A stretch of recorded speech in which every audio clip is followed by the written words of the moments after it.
ar, a Voz do Brasil. As notícias do governo federal que movimentaram o país no dia de hoje. Boa noite. Boa noite para você que nos acompanha em todo o país. Segunda-feira, 30 de setembro de 2024. Vamos ao destaque do dia: comércio exterior. No México, o presidente Lula se reúne com empresários. Discute investimentos em áreas como segurança alimentar, mobilidade, tecnologia e sustentabilidade. E estimula mexicanos a investirem no Brasil.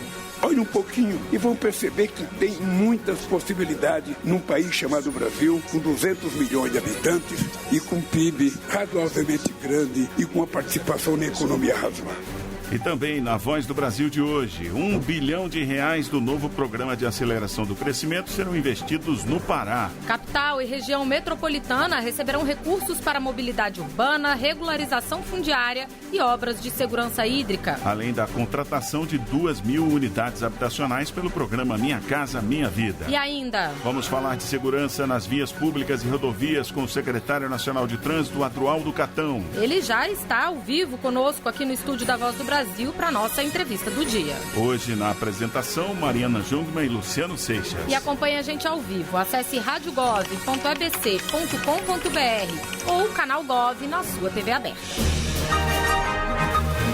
Políticas públicas e ações educativas para um trânsito mais seguro. Preocupação em especial com os motociclistas, grupo que tem aumentado e que está entre os mais vulneráveis nas vias urbanas e rodovias. Hoje nós conversamos ao vivo com o secretário nacional de trânsito, Adroaldo Catão, que vai falar também sobre os resultados da Semana Nacional de Trânsito. Boa noite, secretário, bem-vindo. Boa noite.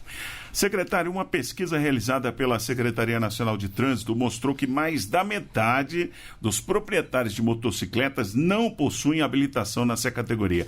Qual é o impacto disso? É expressivo, por exemplo, o percentual de mortes e acidentes envolvendo motociclistas? Olha, o grande problema desse número é a informalidade que ele aponta, né? E esse problema da informalidade, ele tem um impacto também na área da segurança. Há uma tendência do cidadão que não tem CNH de também se comportar de forma mais imprudente. Então, acho que esse é o ponto que está preocupando as autoridades de trânsito e que nos leva também a uma reflexão sobre o processo de formação do condutor, né? Ainda de acordo com a pesquisa, secretário, as motocicletas abrangem 28% da frota nacional e a expectativa é de que esse número aumente nos próximos anos, inclusive já vem aumentando, né? O que o governo está fazendo, então, para garantir que esses condutores sigam as normas de trânsito, inclusive tirar a Carteira Nacional de Habilitação? Olha, esse é um trabalho conjunto, né, de todo o Sistema Nacional de Trânsito, primeiro na parte da educação, né? A Semana Nacional de Trânsito, que se encerrou agora recentemente, trabalhou muito nesse tema da política educativa para o cidadão e focado também na questão das motocicletas. A gente sabe que é uma questão socioeconômica, o aumento do número das motocicletas no Brasil todo, né, e em muitas partes do mundo, então é preciso uma atenção especial. A Secretaria tem tido essa atenção especial. A produção desse relatório é uma primeira fase nesse aspecto. A gente precisa ter dados e evidências para que as políticas públicas sejam tomadas de forma mais consciente, né? Então, acho que o primeiro passo já foi dado e agora é estudar realmente quais são as medidas que a gente pode ter para facilitar esse acesso do cidadão à Carteira Nacional de Habilitação. Ainda sobre a habilitação, o senhor poderia falar sobre os novos acordos que o Brasil firmou esse ano para o aproveitamento da CNH brasileira em outros países? Claro, eu vou destacar dois aqui, né? Isso é muito importante, porque isso promove a integração, né, tanto do cidadão brasileiro que está em outro país, quanto também daquele cidadão que está aqui no Brasil, imigrante. E a gente pode destacar dois, como eu disse, o acordo com Portugal, né, que tem uma grande comunidade também brasileira, e o acordo também com a Itália, né? Os cidadãos ítalo-brasileiros, eles demandavam muito esse acordo, que está agora em processo de tramitação no Ministério das Relações Exteriores para ir ao Congresso para ratificação. Isso vai ajudar muito, certamente, tanto os brasileiros que moram na Itália, quanto os italianos que também vivem aqui no Brasil. E os turistas também, que acabam viajando e podendo usar a carteira de Claro, isso facilita o uso também do turista, porque ele termina permitindo que essa conversão seja feita de forma automática, sem a necessidade do uso da permissão internacional para dirigir, que é aquele documento extra que o cidadão muitas vezes tem que tirar para usar em outro país. Agora vamos falar um pouquinho de Semana Nacional do Trânsito que foi realizada esse mês, secretário. Foram quase 1.000 ações de norte a sul do país E eu queria que o senhor falasse um pouquinho do objetivo dessa Semana de Trânsito, que ocorre anualmente, né? E como é que o senhor avalia a edição desse ano, quais foram os resultados alcançados? Olha, a Semana Nacional de Trânsito ela tem dois objetivos, né? O primeiro é, claro, unir todo o Sistema Nacional de Trânsito em torno dessa causa, né? Relembrar, a gente tem momentos assim o ano todo, a gente tem o Maio Amarelo, a gente tem a Semana Nacional de Trânsito, no fim do ano tem o Rodovida, a gente une todos os órgãos do Sistema Nacional de Trânsito para lembrar as pessoas da importância da direção segura. E nesse ponto a semana foi excepcional, tivemos muitas ações em todo o Brasil, todos os órgãos participaram, fizemos uma abertura aqui no Ministério dos Transportes fundamental. E eu acho que um outro ponto também a mencionar da Semana Nacional é o momento em que a gente escolhe a mensagem para o ano que vem. E esse ano a gente deu uma modificada, né? A gente agora vai tratar de um tema específico, que é o tema da velocidade, né? Vamos chamar a atenção das pessoas para esse problema, né, que a gente sabe que é um fator de risco muito importante, chamando a atenção tanto do condutor quanto também do gestor público, que precisa, ao desenhar as vias, fazer a gestão das vias, pensar na questão da velocidade também. Pois é, essa integração do governo federal, da Secretaria Nacional de Trânsito, com os gestores públicos na ponta, né, o pessoal das prefeituras, das secretarias estaduais, ela é importante para que esse trânsito mais seguro ele ocorra no país inteiro e as regras, em qualquer via, em qualquer cidade do país que você esteja, as regras elas sejam claras para todo mundo também. Isso, né? O Ministério dos Transportes, por meio da Secretaria Nacional de Trânsito, tem esse aspecto de integração e coordenação, e ele próprio também, né, o ministro Renan Filho tem enaltecido esse ponto que o governo do presidente Lula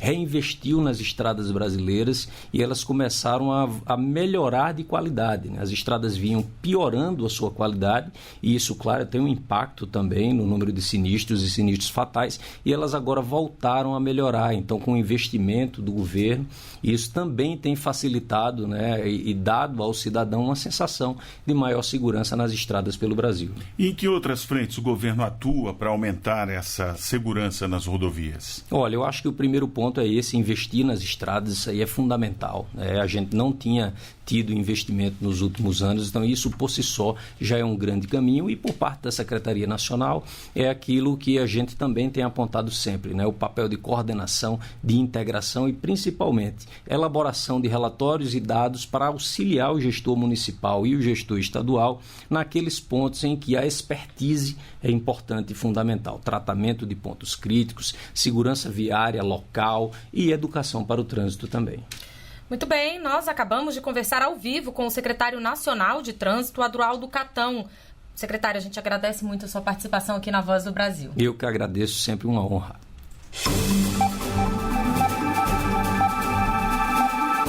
O presidente Lula está no México para a posse da presidente Cláudia Sheinbaum e hoje participou de um fórum com empresários brasileiros e mexicanos. Brasil e México mantêm um acordo comercial há 20 anos e o fluxo de negócios entre os dois países somou mais de 14 bilhões de dólares em 2023. A repórter Luana Karen está na Cidade do México e traz mais detalhes ao vivo. Boa noite, Luana.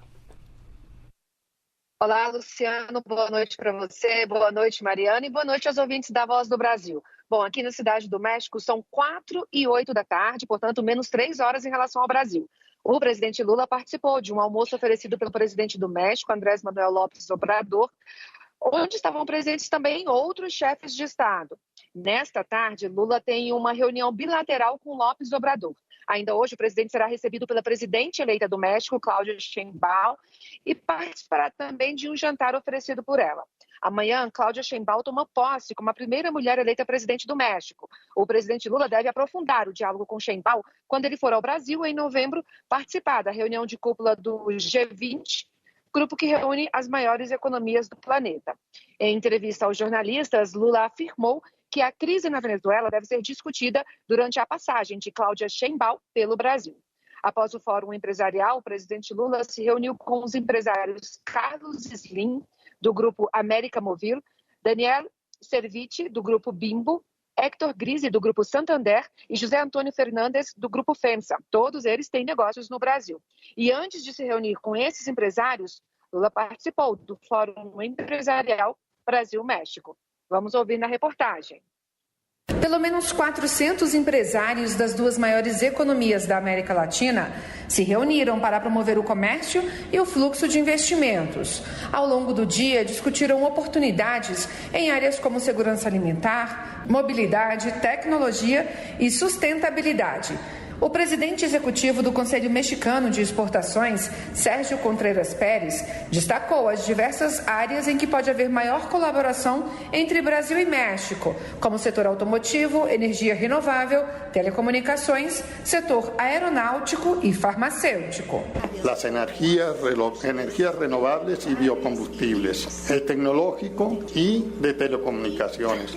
Segundo o presidente da Agência Brasileira de Promoção de Exportações e Investimentos, Jorge Viana, desde janeiro de 2023 foram anunciados mais de 8 bilhões de dólares em investimentos mexicanos no Brasil. Jorge Viana destacou também a importância de se reformar o acordo comercial Brasil-México, assinado há mais de 20 anos, para incrementar ainda mais esses investimentos. E o mundo é outro, o México é outro, o Brasil é outro. E certamente nós temos que ousadamente, com o novo governo, discutir como podemos fazer. Eu não estou falando de um acordo de livre comércio, eu estou falando de um novo acordo. Em 2023, a soma das importações e exportações entre Brasil e México chegou a 14 bilhões e 100 milhões de dólares. Os itens comercializados entre os dois países são marcados pelo alto valor agregado. O presidente Lula pediu a atenção dos empresários mexicanos ao potencial do Brasil. Companheiros mexicanos não olhem apenas para o norte, olhem um pouquinho e vão perceber que tem muitas possibilidades num país chamado Brasil, com 200 milhões de habitantes e com PIB razoavelmente grande e com uma participação na economia razoável. Eu penso que, inclusive, os nossos acordos comerciais precisam ser revistos e refeitos o mais rápido possível para melhorar a vida do México e a vida do Brasil. No discurso que fez no Fórum Empresarial, Lula também convidou a presidente eleita do México, Claudia Sheinbaum, para participar da Aliança Global contra a Fome e a Pobreza, que será lançada em novembro, durante a reunião do G20 no Brasil. Como a gente vai conseguir criar uma sociedade em que a gente não tenha tanta gente passando muitos dias sem comer e pouca gente comendo muitos dias? Como é que a gente resolve o problema da pobreza? Eu, inclusive, quero convidar a nossa presidenta Cláudia, quando ela for no G20, no Rio de Janeiro, para que a gente participe da aliança de combate à desigualdade, à fome e à pobreza. Porque não tem explicação num país como o México ter fome. Não tem como explicação um país como o Brasil ter fome. Durante o fórum, Brasil e México assinaram um memorando de entendimento que servirá de base para organizar eventos de promoção comercial e missões empresariais de mexicanos ao Brasil e vice-versa. Da Cidade do México, Luana Karen. O ministro da Fazenda, Fernando Haddad, disse hoje que centenas de plataformas de jogos online serão bloqueadas no Brasil nos próximos dias. Em entrevista à rádio CBN, o ministro orientou as pessoas que têm dinheiro retido nesses sites a fazerem as retiradas dos valores o quanto antes. Primeira providência, banir do espaço brasileiro as bets não regulamentadas. Então, tem cerca de 500, 600 sites de apostas que vão sair do ar nos próximos dias, porque a Anatel vai vedar, bloquear no espaço brasileiro o acesso a esses sites. Então, se você, que está me ouvindo, tem algum dinheiro, né, em casa de aposta, peça a restituição já, porque você tem o direito a ter o seu valor restituído, porque às vezes o valor fica bloqueado lá para você apostar mais. Então, nós estamos já avisando todo mundo para exigir da casa de aposta o dinheiro que você tem depositado lá. O ministro vem anunciando desde a semana passada que o governo fará a regulamentação desse tipo de jogo. Segundo Haddad, outras 3 providências devem ser tomadas também no curto prazo. Uma delas é a proibição do uso de cartões de crédito e do cartão do Bolsa Família nas plataformas. A outra é a implementação de controle sobre a publicidade dos sites de apostas, nos mesmos moldes do que existe hoje sobre a publicidade de cigarros ou bebidas alcoólicas. Por fim, o governo quer acompanhar o volume de transações pelos CPFs dos apostados apostadores, com o objetivo de combater o vício e o cometimento de crimes como lavagem de dinheiro. Na mesma entrevista, o ministro da Fazenda também defendeu as regras fiscais que foram aprovadas no ano passado para controle das contas públicas, chamadas de arcabouço fiscal. Segundo Fernando Haddad, a economia vem crescendo com mais vigor que o previsto. E isso está ajudando a elevar as receitas que são arrecadadas pelo governo. No entanto, ele lembrou que o arcabouço prevê também a contenção das despesas públicas e disse que a equipe econômica está empenhada nesse sentido. Sancionada em 2011, a Lei de Acesso à Informação traz mais transparência às ações do governo e disponibiliza ao cidadão as informações de caráter público. Mas o governo vem trabalhando para ampliar o acesso a vários tipos de informação, inclusive aquelas que têm sigilo de 100 anos. Atualmente, a legislação brasileira estabelece que as informações pessoais relativas à intimidade, à vida privada, à honra e à imagem terão acesso restrito por esse prazo. O sigilo de 100 anos previsto na Lei de Acesso à Informação agora passa a ter novas regras para ser aplicado. Uma das mudanças determina que, se não houver indicação de tempo para a restrição de acesso às informações pessoais numa decisão, o prazo que será considerado para o sigilo será de 15 anos e não mais de 100 anos. Também fica estabelecido que os relatórios anuais produzidos pelos órgãos da administração federal sob a aplicação da lei passam a incluir detalhamento das negativas de acesso às informações para análise da CGU. Para o ministro da Controladoria Geral da União, Vinícius Marques de Carvalho, são diretrizes para dificultar o uso do sigilo de 100 anos e tornar as informações mais transparentes. O debate sobre transparência, o debate sobre acesso à informação é um debate sobre expansão e consolidação da democracia. Então a gente quer estar à frente dessa agenda, porque o Brasil quer ser um exemplo para o mundo de uma nação democrática e de uma sociedade aberta. Além das mudanças, o governo também deve enviar ao Congresso na semana que vem projeto de lei com alterações na Lei de Acesso à Informação. Entre elas, a exclusão deste dispositivo que determina sigilo centenário. A CGU também usa em fase de testes uma ferramenta com inteligência artificial para tratamento automático em informações sensíveis, o que facilita transparência aos documentos sem expor dados pessoais. Reportagem Pablo Mundim.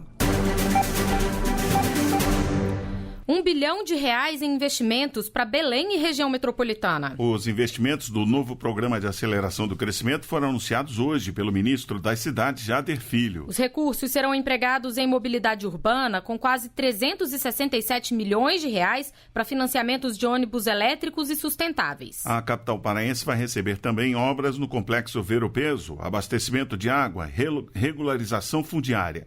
Mais 344 milhões serão aplicados nessas políticas públicas. E ainda o investimento de mais R$314 milhões para a contratação de quase 2.000 moradias pelo programa Minha Casa Minha Vida. Pois é, e assim como no Pará, moradores de todos os estados do país já vêm recebendo as chaves de suas casas pelo programa Minha Casa Minha Vida. Ou já estão contemplados pelo programa, aguardando a conclusão das obras. O programa foi criado em 2009, mas ficou suspenso por um tempo e foi retomado no ano passado com novidades. Mudanças no formato das unidades habitacionais e nas regras para o financiamento fazem parte do aperfeiçoamento. Saiba mais sobre o funcionamento do programa Minha Casa Minha Vida na reportagem de Gabriela Noronha.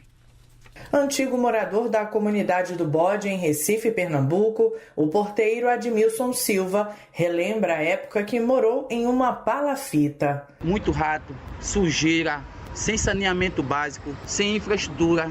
Nada. Agora, Admilson mostra com orgulho o apartamento onde mora, com 44 metros quadrados. O espaço possui sala, 2 quartos, banheiro e cozinha. Ele foi um dos selecionados no programa Minha Casa Minha Vida, do governo federal, e a nova moradia, localizada no residencial Encanta Moça 2, representou uma mudança de vida. Eles não entregaram para mim, não foi um apartamento, não foi só um imóvel. Eles entregaram para mim pavimentação, infraestrutura, tudo de bom. Eu hoje não façam mais parte do déficit habitacional do Brasil. Criado em março de 2009, o programa Minha Casa Minha Vida foi retomado no ano passado, mas trouxe novidades, como a adoção de varandas nos novos projetos e de bibliotecas nos condomínios, entre outras exigências, como detalha o ministro das Cidades, Jader Filho. A necessidade que eles têm que estar agora perto da escola, tem que estar perto do transporte público, da energia, da água, do esgotamento sanitário, tem que estar perto também do posto de saúde. O programa também ampliou as facilidades de financiamento, como explica o ministro Jader Filho. Nós fizemos muitas mudanças, como, por exemplo, aumentamos o subsídio, que ele sai de R$ 47.500 para R$ 55.000, onde a gente reduz a taxa de juros, onde a gente aumenta o número de parcelas, onde a gente amplia o teto do faixa 3, que são aquelas famílias que ganham de R$ 4.400 até R$ 8.000. Quando a gente cria o FGTS Futuro, que é uma modalidade onde as famílias podem usar o seu FGTS, que elas ainda vão ter depositado nas suas contas como uma maneira de poder conseguir obter o financiamento. No subsidiário também fizemos alterações. Por exemplo, as famílias que são do BPC e do Bolsa Famílias, elas estão isentas do pagamento das parcelas do Minha Casa Minha Vida. E aquelas famílias que não estão, a gente diminuiu pela metade o número das parcelas que elas vão ter que pagar. Segundo o governo federal, até 2026, a meta é contratar 2 milhões de novas moradias pelo programa. Reportagem Gabriela Noronha. Este ano foram registrados mais de 200 mil focos de incêndios no Brasil, segundo dados do Ministério do Meio Ambiente e Mudança do Clima. Desde janeiro de 2023, o governo federal atua em ações de prevenção ao fogo e combate ao desmatamento. Segundo a ministra Marina Silva, o país vive um extremo climático, com 58% do território em situação de seca. Para esses locais, cestas básicas, água potável e outros suprimentos estão sendo enviados. Outras ações, como a contratação de funcionários para o IBAMA e o Instituto Chico Mendes para a Conservação da Biodiversidade, contribuíram para a extinção de mais de 400 incêndios em todo o país, afirmou a ministra. Dos mais de 931 incêndios, já conseguimos extinguir mais de 400 incêndios. Estamos com um processo de controle, com incêndios controlados em mais de 200 incêndios. Na sala de situação, em parceria com os governadores, aumentando os recursos, ampliando cada vez mais as equipes do ICMBio e do IBAMA, coisa que vem sendo feita desde janeiro de 2023. Se isso não tivesse sendo feito, nós não teríamos tido condição de ter todas as ações que temos no território, tendo uma antecipação dos incêndios e das secas. A ministra participou de seminário do G20, grupo que reúne as 19 maiores economias do mundo, mais União Africana e União Europeia. E explicou que entre os temas discutidos, a preservação de ações para a preservação e sustentabilidade do meio ambiente foram destaques. Olá, ouvintes! A Voz do Brasil vai completar 90 anos em 2025. É isso mesmo, Giovana. É o programa de rádio diário mais antigo do mundo. Da Rede Brasileira de Radiodifusão, a Voz do Brasil. E para manter essa história, convidamos os ouvintes que tenham qualquer arquivo antigo da Voz para compartilhar conosco. O material pode ser entregue nas sedes da EBC ou acesse voz.gov.br/90 anos e saiba como participar. O INSS, Instituto Nacional do Seguro Social, começa a pagar a partir de amanhã os benefícios de aposentados, pensionistas e titulares de auxílios que recebem acima de um salário mínimo. Os pagamentos serão depositados até o dia 7 de outubro e a ordem é determinada pelo número final do cartão do INSS. Somente o Rio Grande do Sul, que continua em estado de calamidade, terá um calendário diferente. Todos os beneficiários vão receber nesse primeiro dia de pagamento. O INSS vai pagar 40 milhões de benefícios.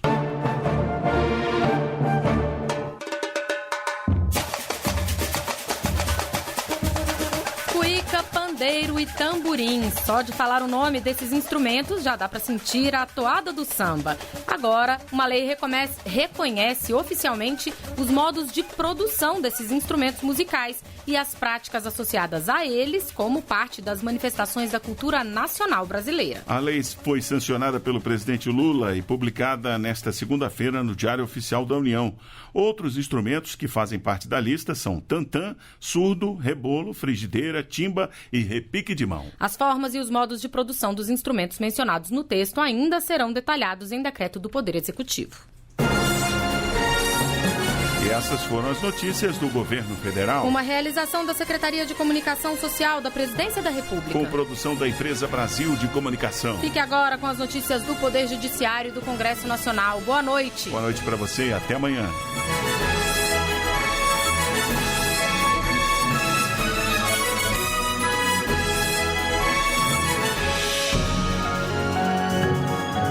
A Voz do Brasil. Governo Federal.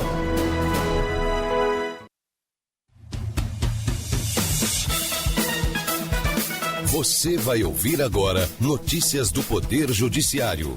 STF decide que recursos públicos não podem ser utilizados para promover comemorações do golpe de 1964. Vendedora tem direito de receber pagamento de comissões não faturadas ou canceladas. MPF vai apurar impacto dos sites de apostas para a população em vulnerabilidade socioeconômica. Boa noite, eu sou Ariana Fonseca. E eu sou Walter Lima. Em sessão virtual, o plenário do Supremo Tribunal Federal reafirma que é inconstitucional o uso de recursos públicos para promover comemorações ao golpe militar de 1964. Matéria já tinha jurisprudência no STF, mas agora foi julgada sob o rito da repercussão geral, ou seja, o entendimento deve ser aplicado a casos semelhantes em outros tribunais.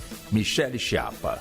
O caso teve início em uma ação popular contra a ordem do dia alusiva ao 31 de março de 1964, editada e divulgada pelo Ministério da Defesa em março de 2020. O ato veiculava a mensagem comemorativa dos 56 anos do último golpe militar.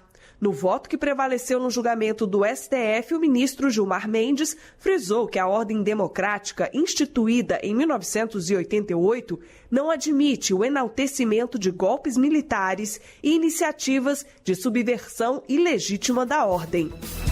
Morte de segurado provocada por contratante do seguro de vida impede que demais beneficiários recebam dinheiro do seguro. Esse é o entendimento do STJ. Fátima Uchoa.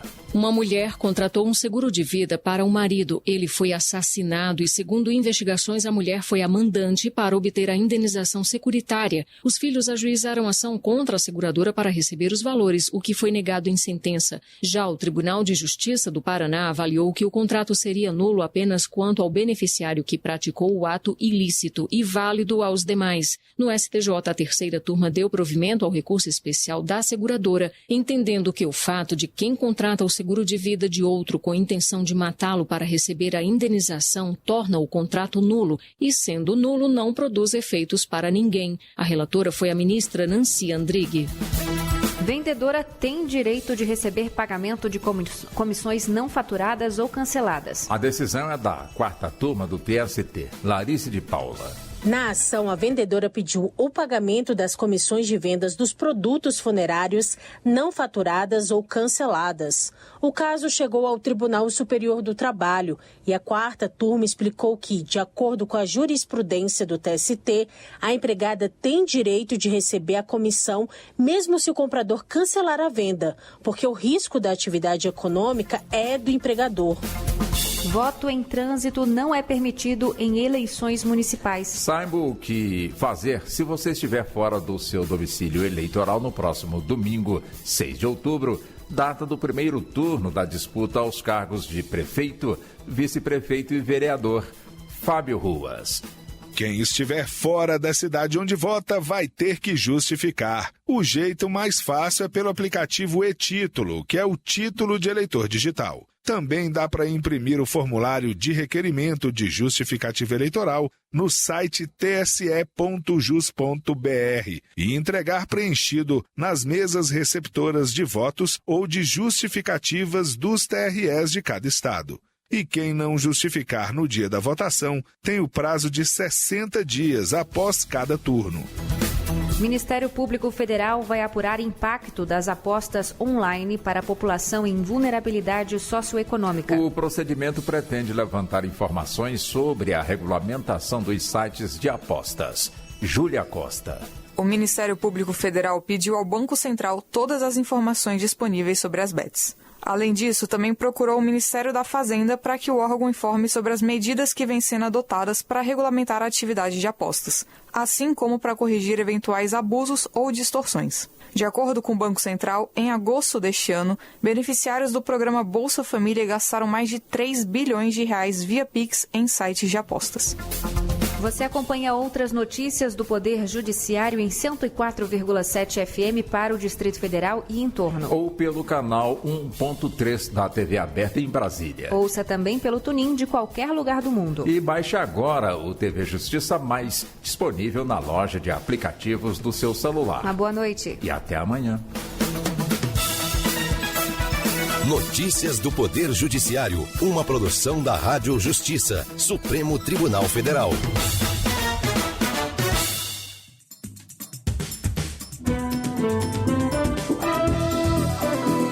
Está no ar o Jornal do Senado. Eu sou Vladimir Espinosa. E eu sou Ricardo Nacaoca. E estes são os destaques de hoje do Jornal do Senado, que começa agora. Comissão de Assuntos Econômicos vai discutir os impactos da reforma tributária na Zona Franca de Manaus. Zequinha Marinho quer investimentos públicos em infraestrutura no Pará. Semana de Prevenção a Acidentes com Motos aprovada no Senado aguarda sanção presidencial. Boa noite. Boa noite. A Comissão de Assuntos Econômicos promove nesta semana mais uma série de audiências públicas interativas sobre os impactos da reforma tributária. A reforma foi promulgada em dezembro de 2023 como emenda constitucional e agora o projeto de lei complementar que regulamenta as mudanças está em discussão no Senado. E com o objetivo de aprofundar as discussões sobre o tema, a CAI agendou debates para amanhã e quarta-feira. Desta vez, para tratar dos impactos das mudanças no Simples Nacional, na Zona Franca de Manaus e nas áreas de livre comércio. A reportagem é de Bruno Lourenço. A Comissão de Assuntos Econômicos agendou mais 2 audiências públicas sobre a proposta de regulamentação da reforma tributária. Na terça-feira de manhã, o colegiado vai discutir os impactos das mudanças no Simples Nacional, na Zona Franca de Manaus e nas áreas de livre comércio. Senadores como Damares Alves, do Republicanos do Distrito Federal, consideram um acerto a realização do ciclo de debates. E acertamos muito para a gente, talvez, fazer esse choque de realidade do mundo real e o mundo imaginário. E a gente quer fazer isso com muita serenidade, não cabe mais agora nenhuma briga política. O que cabe agora é a gente trazer o parlamento de uma forma muito madura para essa discussão e a gente vai ter que cumprir e fazer esse dever de casa. Na quarta-feira, o debate será sobre a partilha da arrecadação do Imposto sobre Bens e Serviços e do Imposto sobre Transmissão Causa-Mortes e doação de quaisquer bens ou direitos entre os entes federativos. O senador Exalci Lucas, do PL do Distrito Federal, criticou a criação de uma autoridade climática anunciada pelo governo federal para monitorar e cumprir as metas ambientais do Poder Executivo. O senador disse que a autoridade climática, que ainda não tem um nome oficial, não vai mudar em nada o quadro de devastação no país. Segundo Exalci, trata-se apenas de um novo puxadinho para acomodar mais pessoas na estrutura do governo.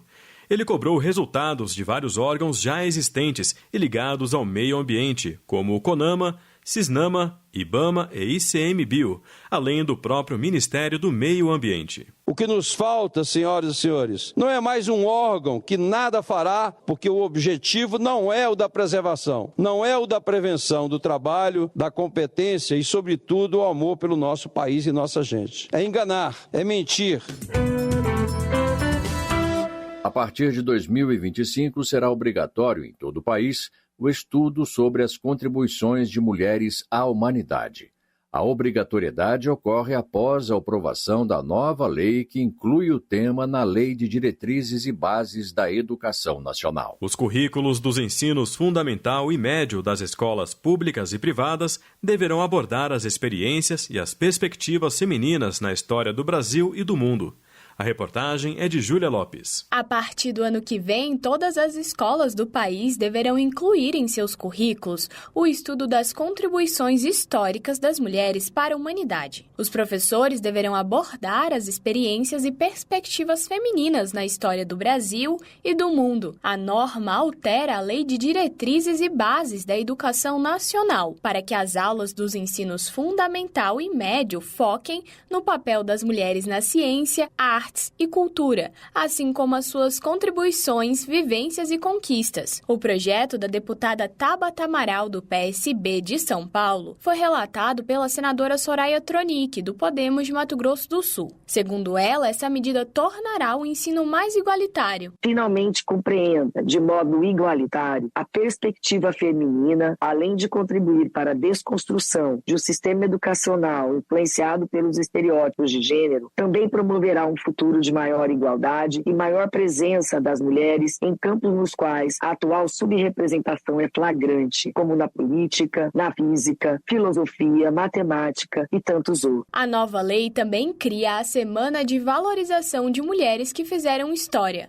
uma campanha a ser promovida anualmente na segunda semana do mês de março nas escolas de educação básica do país. O senador Zequinha Marinho, do Podemos do Pará, criticou a infraestrutura que o setor público oferta para o seu estado. Ele enumerou que o Pará enfrenta problemas ligados ao aproveitamento correto dos rios da região, ao custo da energia elétrica e dos combustíveis, além da falta de qualidade das rodovias e do saneamento básico. O senador também citou uma reportagem do jornal Folha de São Paulo, a qual afirma que apenas 2,31% da população de Belém tem acesso ao serviço de tratamento de esgoto. Zequinha Marinho alegou que a falta de saneamento submete a população à contaminação de doenças como cólera, hepatite A e leptospirose. Para o senador, o combate efetivo a estas desigualdades passa por investimentos em infraestrutura. País nenhum muda a condição de vida do seu povo sem investimento em infraestrutura. Isso é fundamental. E a Amazônia se enxerga a Amazônia para reclamar de tudo, para criminalizar tudo, para se fazer tudo de negativo. Mas não se enxerga a Amazônia para fazer os investimentos que se precisa fazer e dar um mínimo de condição de competitividade em relação aos outros estados.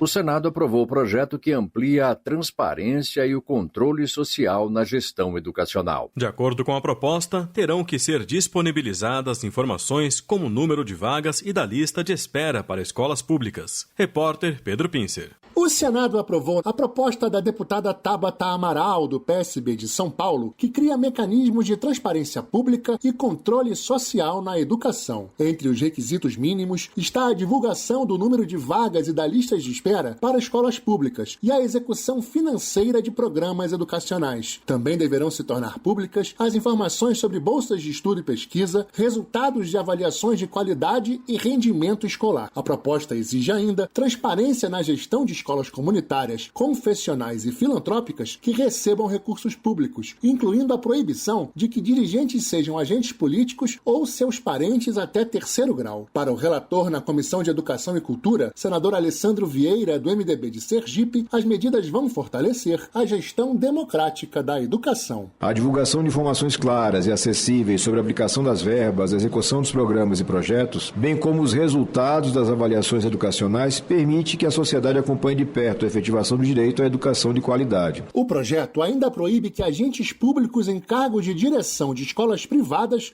recebam recursos públicos, para evitar conflitos de interesse e garantir a impessoalidade na gestão desse dinheiro, e altera a Lei de Diretrizes e Bases da Educação Nacional para estabelecer que o acesso a informações públicas sobre a gestão educacional é um dos princípios da educação nacional, inclusive no ensino superior. O texto segue agora para a sanção presidencial. A Comissão de Educação e Cultura aprovou o projeto que cria o Dia do Motociclista em 27 de julho e a Semana Nacional de Prevenção a Acidentes com Motociclistas.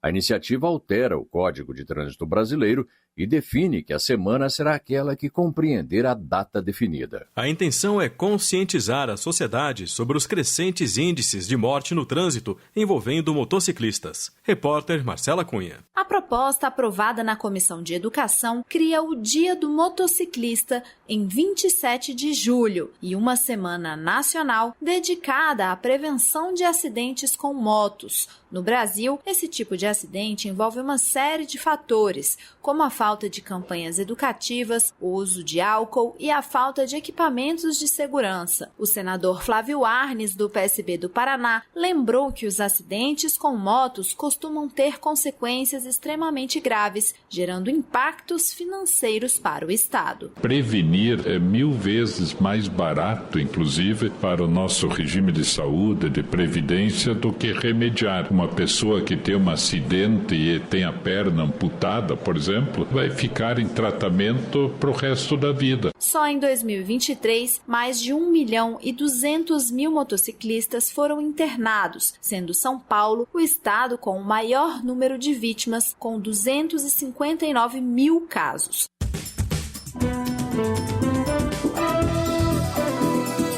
Com trabalhos técnicos de João Lira, o Jornal do Senado fica por aqui. Acompanhe agora as notícias da Câmara dos Deputados. Boa noite. Boa noite e até amanhã.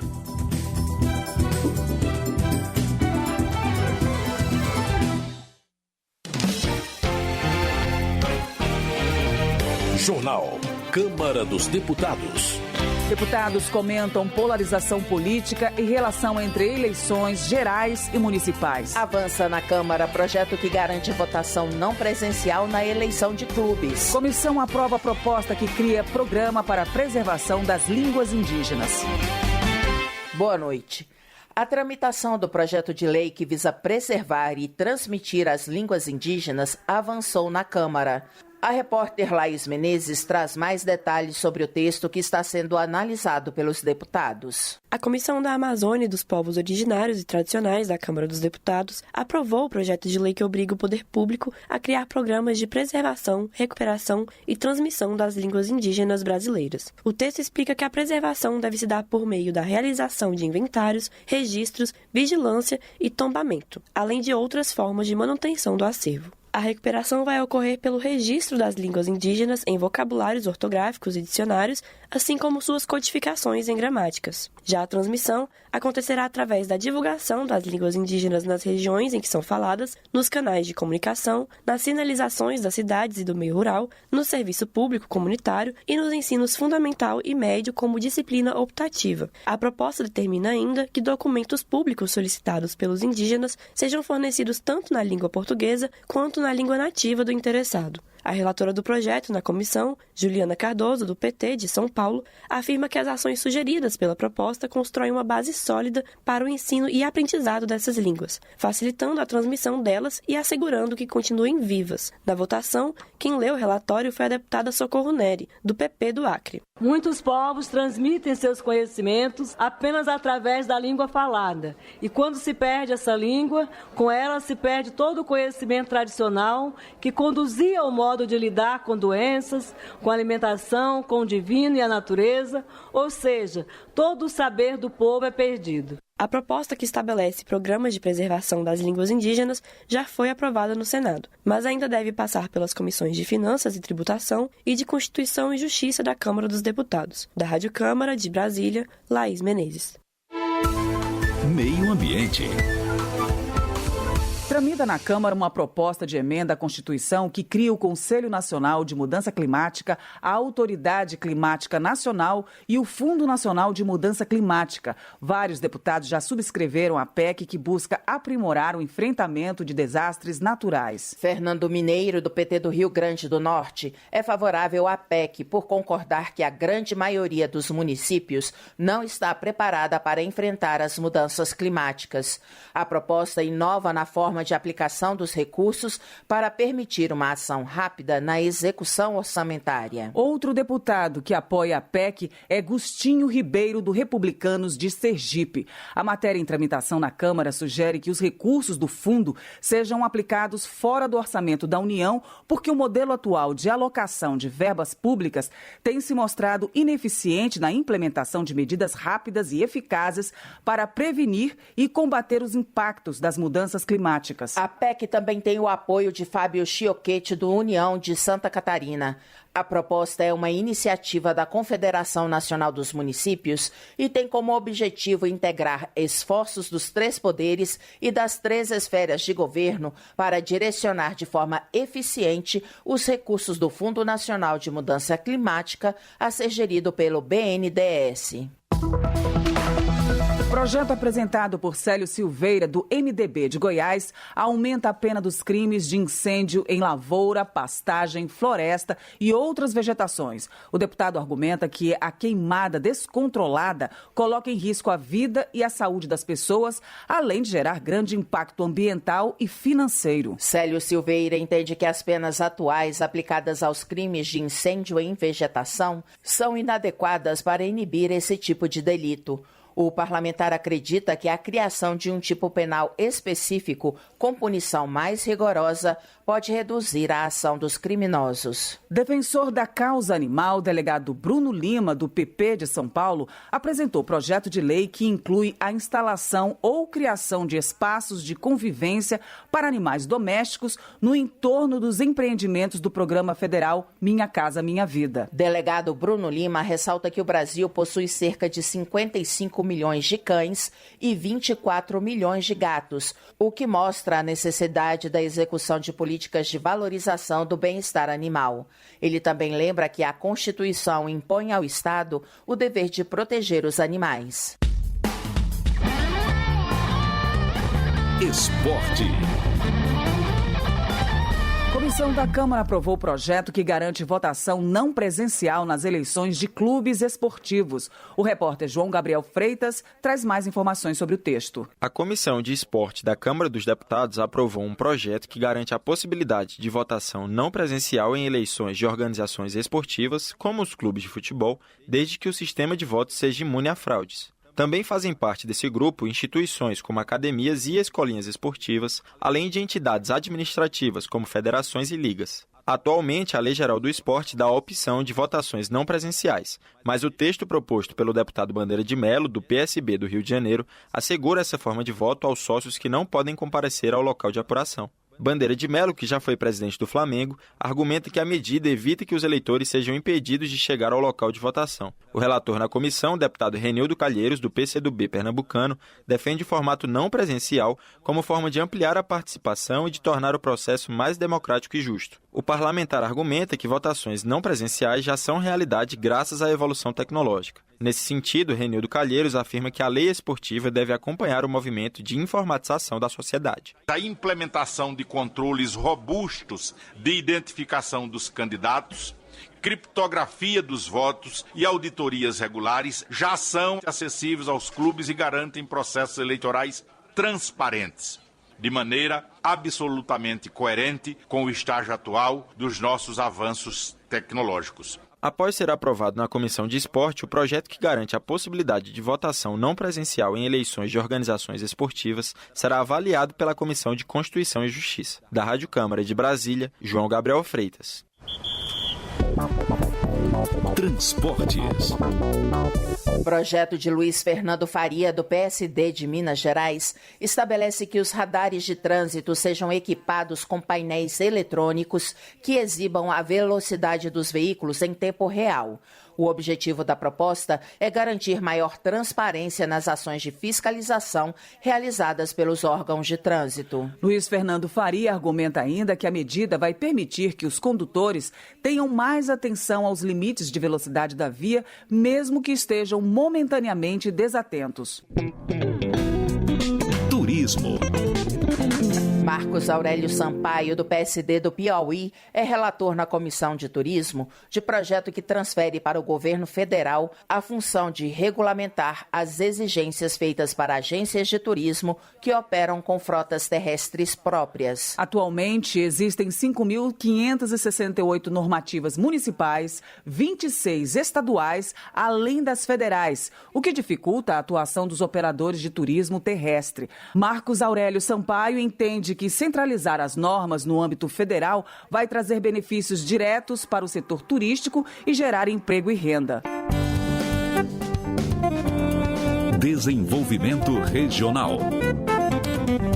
João Leão, do PP da Bahia, trabalha pela aprovação de projeto que inclui a dragagem e a recuperação de margens de rios em todo o território nacional como missões do Exército. Autor da matéria, ele avalia que a medida vai beneficiar o meio ambiente, a economia e a segurança da população. João Leão afirma que uma das vantagens da execução de dragagem e recuperação de margens de rios pelo Exército é a capacidade de mobilização e alcance da instituição. Na visão do parlamentar, a estrutura organizacional, logística e técnica do Exército permite uma resposta rápida e eficiente a desafios em todo o país.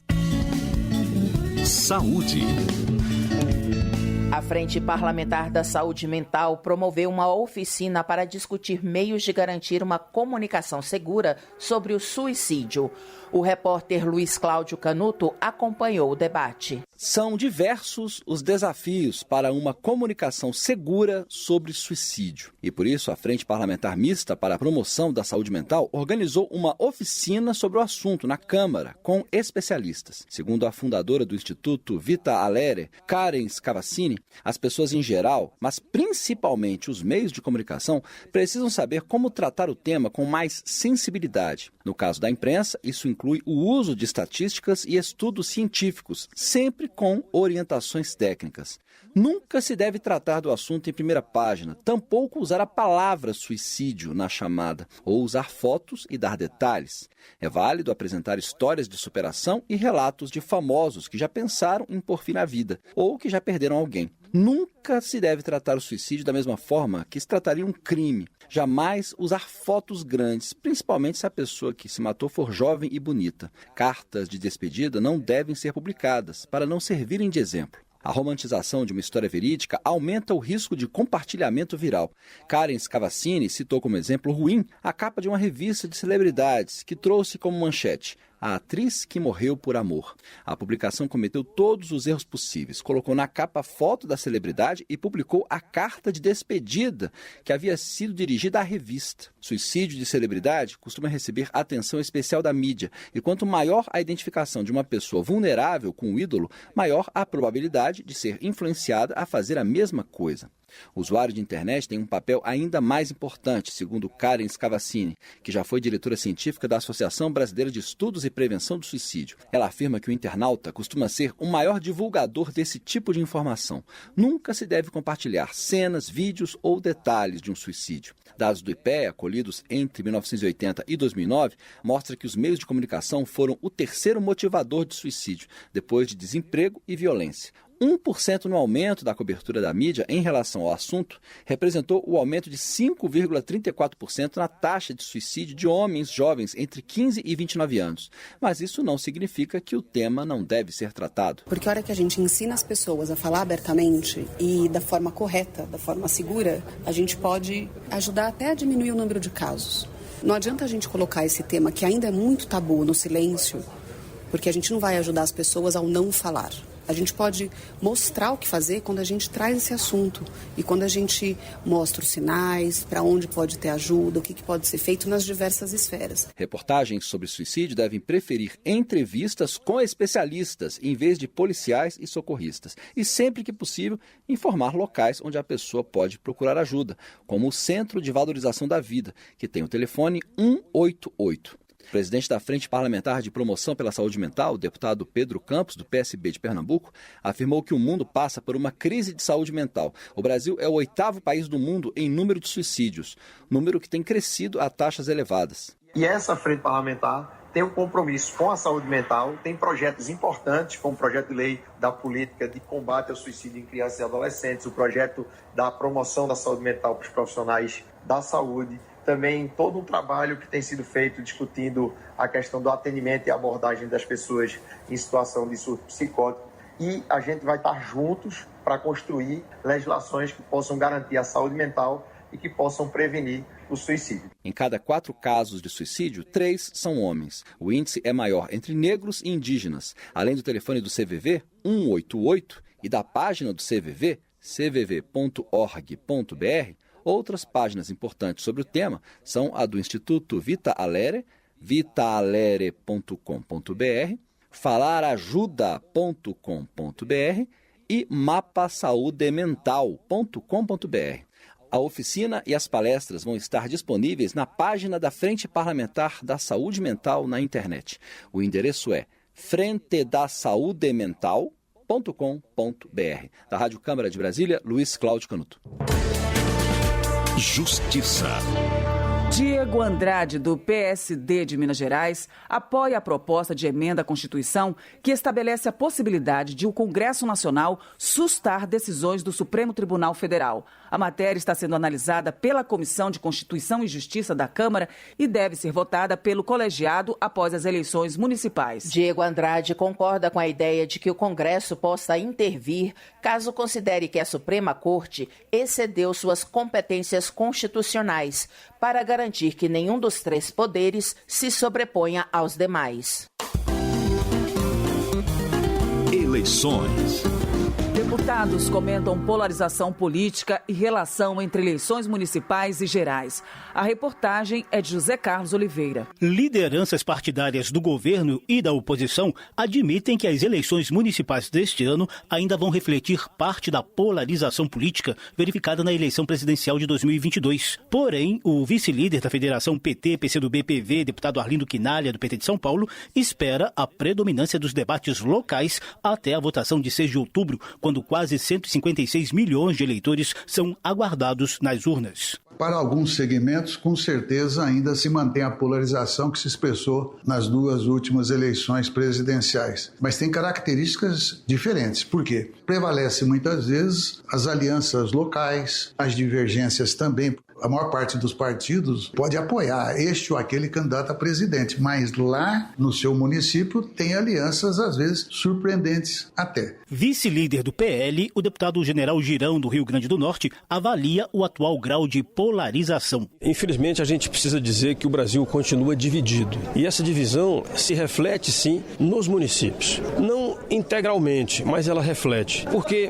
o povo brasileiro hoje tem acesso à internet. E pelas redes sociais, a gente está observando que cada vez mais os candidatos procuram demonstrar o seu posicionamento. Então é um governo que nos envergonha. Isso reflete com certeza absoluta nas eleições municipais. O líder do MDB, deputado Isnaldo Bulhões Júnior, de Alagoas, vê sinais de trégua no acirramento político. Eu acho que até essa polarização, em alguns momentos, ela está arrefecendo. Acreditamos que, diante do caminho que o governo tem conduzido em defesa da democracia, ela será cada vez mais arrefecida e diluída durante o tempo. As lideranças também analisaram os possíveis reflexos dessas eleições municipais nas eleições gerais de 2026, quando serão eleitos presidente da República, governadores, senadores e deputados federais e estaduais. O MDBista Isnaldo Bulhões explica a estratégia geralmente adotada pelos partidos políticos. Toda eleição municipal é a oportunidade dos partidos formarem a sua base, apresentando candidaturas e lutando para que sejam eleitas e eleitos. Então, assim, o reflexo da eleição municipal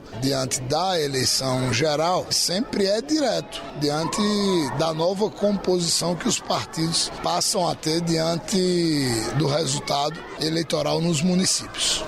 O PL, por exemplo, tem foco no Nordeste, segundo o General Girão. Em qualquer parte do Rio Grande do Norte, sou muito bem tratado, diferentemente de algumas pessoas que andam por lá, e a gente fica perguntando, onde é que estão os milhares de votos que essa turma do PT teve, especialmente o presidente Lula? A gente não sabe. E a gente está agora apoiando, sim, candidatos a vereador, a prefeito, porque a prefeitura estando bem sedimentada, a gente está apoiando, inclusive, alguns candidatos que não são nem do meu partido, do PL. Já Arlindo Quinalha lembrou o desempenho histórico do PT nas eleições municipais para afirmar que a dinâmica de uma eleição presidencial focada em temas nacionais nem sempre aparece nas eleições municipais. É óbvio que um partido que ganha 6 capitais é um partido forte. Quem ganha 1.500 prefeituras, por exemplo, é um partido forte. Mas vou falar do PT. O máximo de prefeituras que o PT teve ao longo da sua história foram 632 prefeituras na eleição de 2012. Ou seja, o PT nunca elegeu tantas prefeituras assim. Entretanto, não há nenhum outro partido que tenha disputado 9 eleições presidenciais, ganhando 5 e nas outras 4 ficando em segundo lugar. A Justiça Eleitoral registrou aumento de 5% no número de eleitores, o que fará das eleições municipais deste ano a maior de todos os tempos no país. O primeiro turno está marcado para 6 de outubro. Foi reservada a data de 27 de outubro para eventual segundo turno nas cidades com mais de 200 mil eleitores. Da Rádio Câmara de Brasília, José Carlos Oliveira. Termina aqui o Jornal Câmara dos Deputados, com trabalhos técnicos de Everson Urani e apresentação de Val Monteiro e Luciana Vieira. Uma boa noite para você. Boa noite. Ouça agora as notícias do Tribunal de Contas da União. Minuto do TCU. O Tribunal de Contas da União fez auditoria para identificar os motivos da baixa utilização do transporte ferroviário no mercado doméstico de cargas brasileiro. A principal conclusão é que faltam políticas específicas para ampliar o uso desse tipo de transporte, com objetivos e metas bem definidos. A malha ferroviária brasileira tem 30 mil quilômetros de extensão e representa 17% da matriz de transporte do país. No entanto, mais de 1/3 das vias não foram usadas durante o ano de 2022. A logística tem impacto nos custos e no faturamento das empresas. O valor dos fretes para cargas transportadas em rodovias pode elevar os preços de produtos. Já o transporte por ferrovias pode ajudar a conter os preços para o consumidor final. Saiba mais em tcu.gov.br. TCU, fiscalização a serviço da sociedade.